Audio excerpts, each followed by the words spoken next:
When we think of the 1918 H1N1 pandemic, the image that usually comes to mind is soldiers huddled in the trenches of Europe, or overflow tents sitting outside packed North American cities. This chart shows the staggering population impact in Southeast Asia, specifically the Dutch East Indies.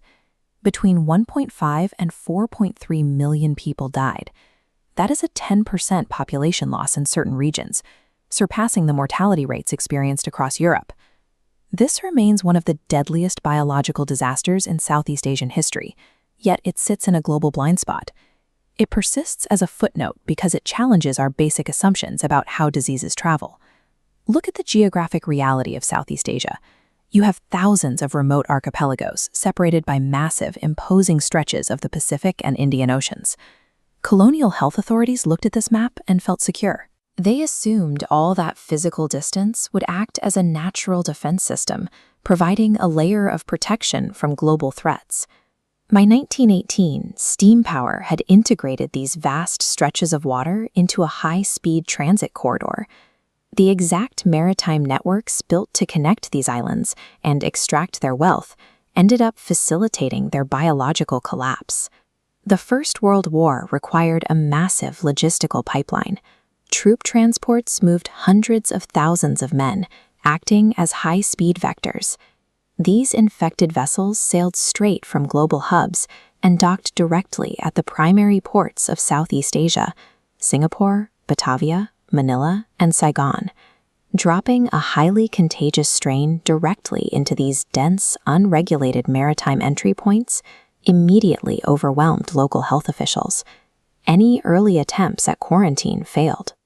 Global trade logistics took a worldwide catastrophe and funneled it directly into a few hyper-dense maritime bottlenecks, initiating the first regional outbreaks.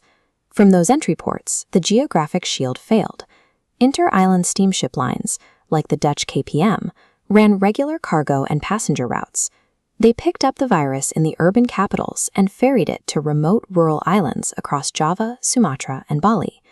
On the mainland, inland railways in Malaya and river transports pushing up the Mekong and Irrawaddy carried the strain deep into agricultural interiors within a matter of days.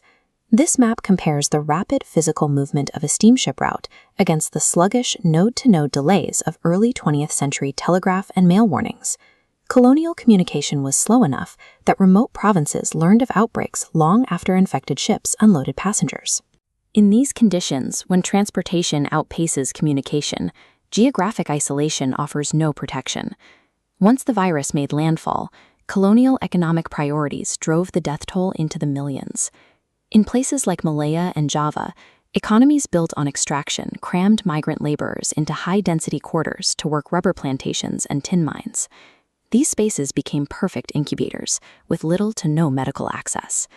Environmental realities compounded the disaster. When the far more lethal second wave hit between October and December of 1918, monsoon rains were hammering the Philippines. That severe weather drove massive spikes in secondary pneumonia cases, which were often fatal. In French Indochina, the strain spread along river transit routes straight into agricultural communities. The disease mortality disrupted the seasonal harvest, triggering localized famines alongside the viral outbreak. But the ultimate failure was triage. Colonial health budgets prioritized administrative capitals and European economic assets. They built organized emergency wards in the cities, but abandoned rural native populations. Because those populations faced language barriers and deep-seated distrust of colonial authorities, public health directives were routinely ignored. The staggering death toll in Southeast Asia was a catastrophic failure of a system built exclusively for commerce, not public survival. The 1918 pandemic revealed that physical distance provides no inherent safety. Archipelagic isolation is a myth without strict, real-time health monitoring at maritime and air transit hubs before entry is allowed. Modern disaster preparedness demands decentralized early warning networks and resilient local supply chains. They are required for any interconnected region. If a society builds the infrastructure to move cargo at high speeds, it must build the biosurveillance networks to match it. A pathogen will always travel at the exact speed of trade.